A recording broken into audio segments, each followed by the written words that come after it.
An explosive audio file drops. A horrific rumor spreads. The entire fandom goes dead silent. In an instant, the K-pop and K-drama world was turned upside down. They tried to ruin him, but, well, they left a digital trail. Oh, it gives me chills just hearing that. Right. Welcome to StarScope K-Report. Join Eric and Minji as they ride the Hallyu wave, uncovering the biggest K-pop comebacks, shocking industry controversies, and major K-drama updates. From internet-breaking rumors to historic chart milestones, we dive deep into the world of Korean entertainment. We definitely have a massive one today. We really do. Today's deep dive has a very specific mission. We are unpacking the 16-month nightmare and the triumphant return of Hallyu megastar Kim Soo-hyun. Finally, the comeback we've been waiting for. Exactly. We're pulling from official Gangnam police reports, direct agency statements from gold medalists, and industry media breakdowns from Star News and the Korea Times to reveal the absolute truth behind the scandal that shook the industry. It really was it was a total shockwave.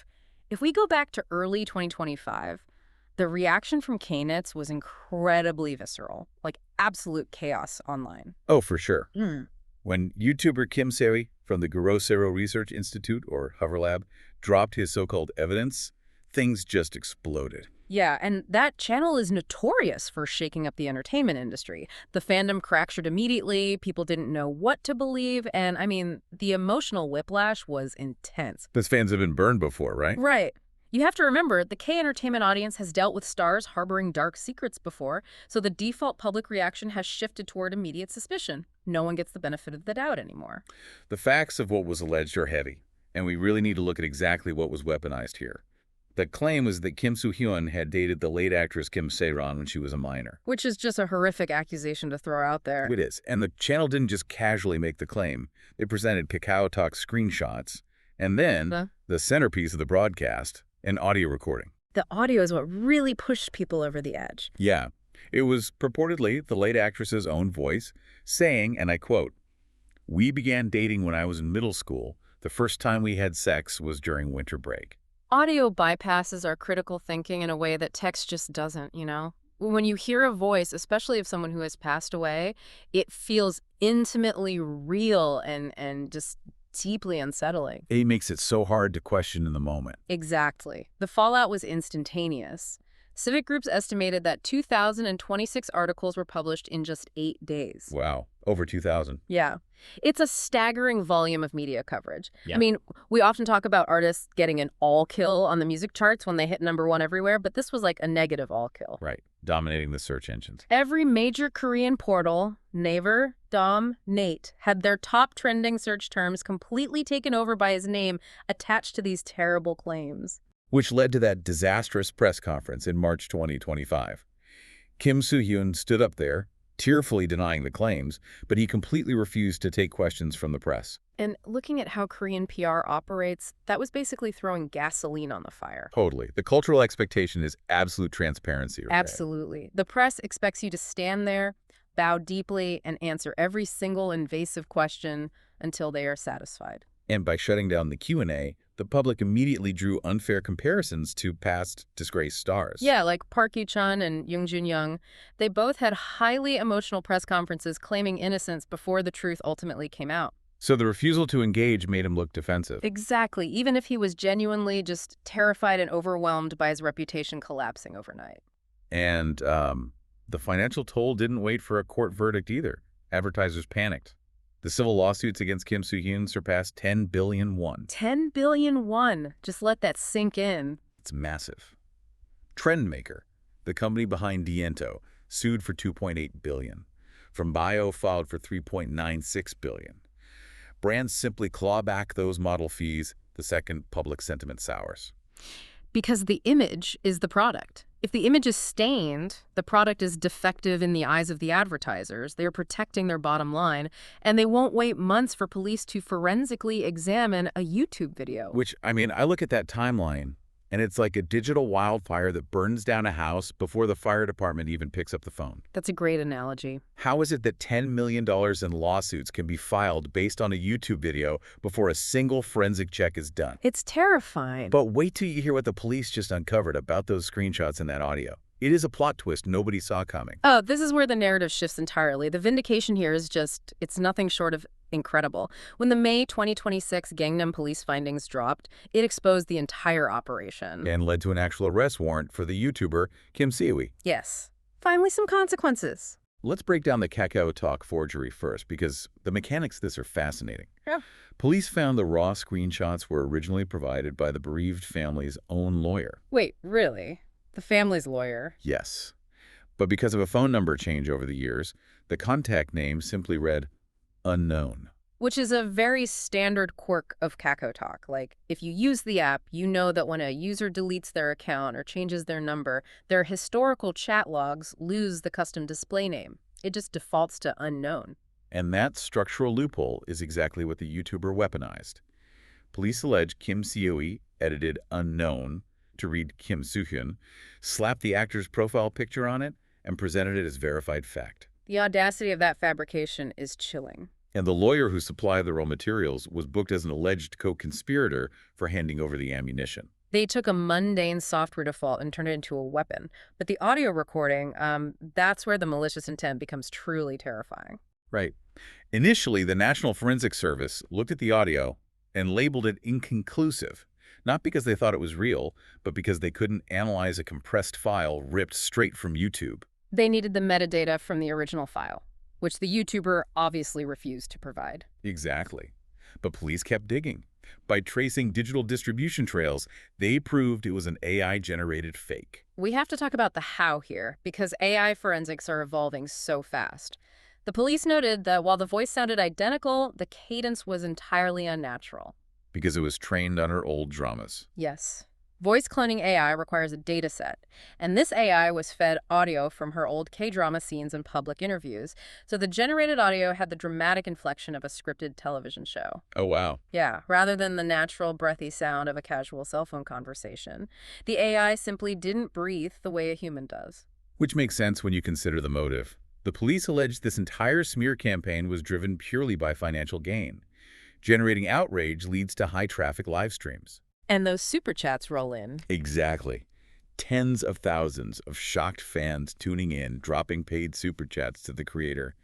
A channel can make thousands of dollars a minute. It's an outrage economy. It's a terrifying precedent for the industry. It proves how easily AI can be weaponized to frame innocent people and wage a highly profitable digital war against a star. Just a few clicks to synthesize a career-ending scandal. By the way, if you love staying updated on the wild world of KT and finding out the truth behind the headlines, hit that subscribe button. Seriously, make sure you subscribe. We never take the first headline at face value. Now, the way Kim Soo-hyun's agency responded once this forensic evidence came to light was a masterclass in vindication. Gold medalist released a truly triumphant statement. Oh, I loved their statement. They quoted his own promise from that disastrous press conference. They wrote, Kim Soo-hyun promised at the press conference 1 year ago, I will not ask you to believe me, I will prove it. The past year was solely time spent keeping that promise. Hearing that just completely reframes his silence over the last 16 months. Doesn't it? It really does. He wasn't hiding. He was methodically building a bulletproof legal defense. For a fandom that has spent over a year defending their bias in the toxic trenches of social media, that statement is pure validation. And the courts are officially recognizing it. The legal resolutions are tipping in his favor, like that Eider Outdoor apparel lawsuit.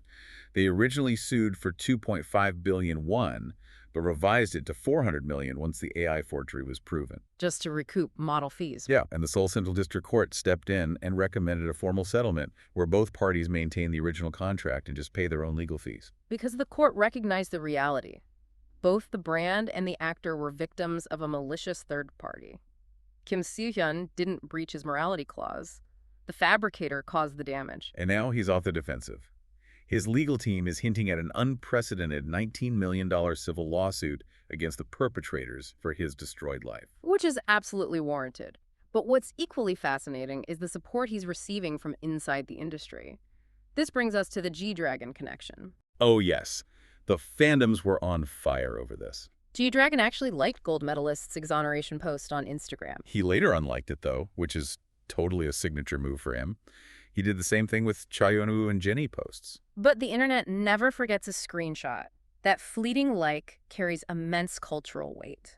G-Dragon and actor Jin-wook are the ultimate examples of stars dragged through the mud by false allegations, only to be completely exonerated. Right, G-Dragon had that grueling police investigation over drug claims. Exactly. And G-Dragon famously emphasized that justice ultimately prevails. By acknowledging Kim Soo-hyun's vindication, it's a silent nod of solidarity from someone who knows exactly how dark that tunnel is. So let's look at what this means for his career right now. The mega comeback is officially on.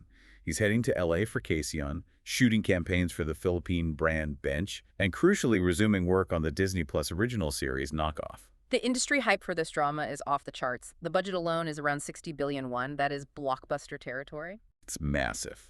Directed by Park Hyun-suk, who did Stranger 2, and co-starring Jobo. But the character details are what signal a shift for me.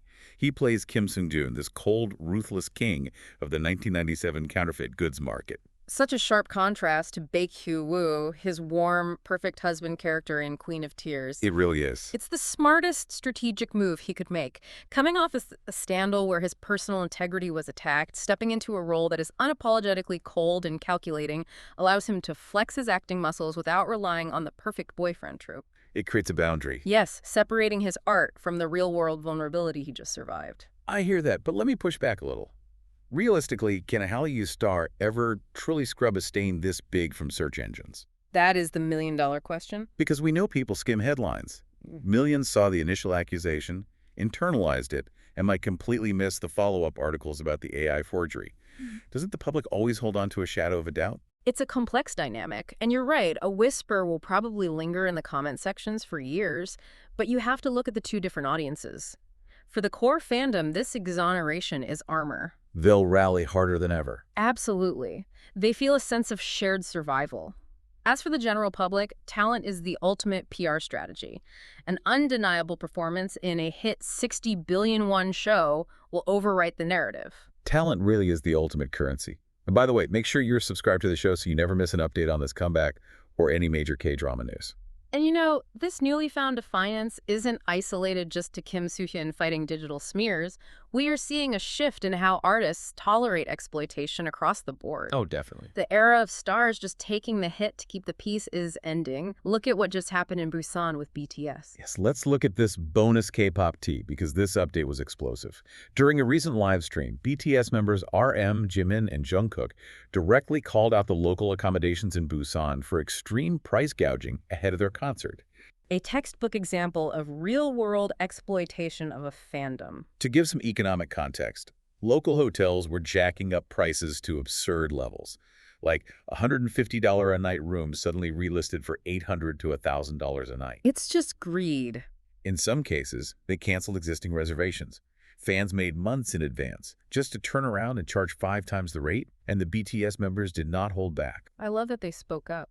RM expressed his deep frustration, and then Jimin and Jungkook, who are famously Busan natives themselves, fiercely condemned it. The magnitude of this cannot be overstated. Historically, the industry standard has been the polite idol. Right. You smile, thank the city, and ignore the logistics. Exactly. You save face for the local government at all costs. But for Jimin and Jungkook to look at local businesses in their own hometown and essentially say, stop exploiting our army, it shatters that mold completely. It shows a paradigm shift in the idol agency fan dynamic. They are using their global leverage to protect the people who put them on that stage. Because they know without the fans, the whole economic machine stops. And by speaking out, they forced local officials to scramble because the biggest band in the world just called them out on a global live stream. It takes immense power to speak truth to local economies like that. And thematically, it's the exact same energy as Kim Soo-hyun refusing to settle out of court.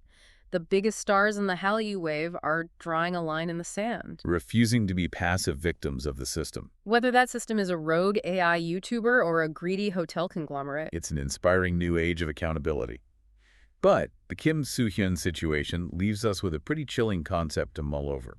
We just watched a multi-million-dollar industry, major advertisers, and millions of fans get completely manipulated by a synthesized voice clone and a Photoshop screenshot. Yeah, that part is still terrifying to me. It caused over $10 million in immediate damages and nearly ended a legacy. As AI gets cheaper and harder to detect, who will be the next idol targeted? And more importantly, will we be able to spot the fake before the digital wildfire burns their career to the ground? You've been listening to StarScope K-Report, where Eric and Minji bring you the stories shaping K-pop, K-dramas, and the global Hallyu wave. Thanks for tuning in, and don't forget to subscribe for more stories that keep the stars shining.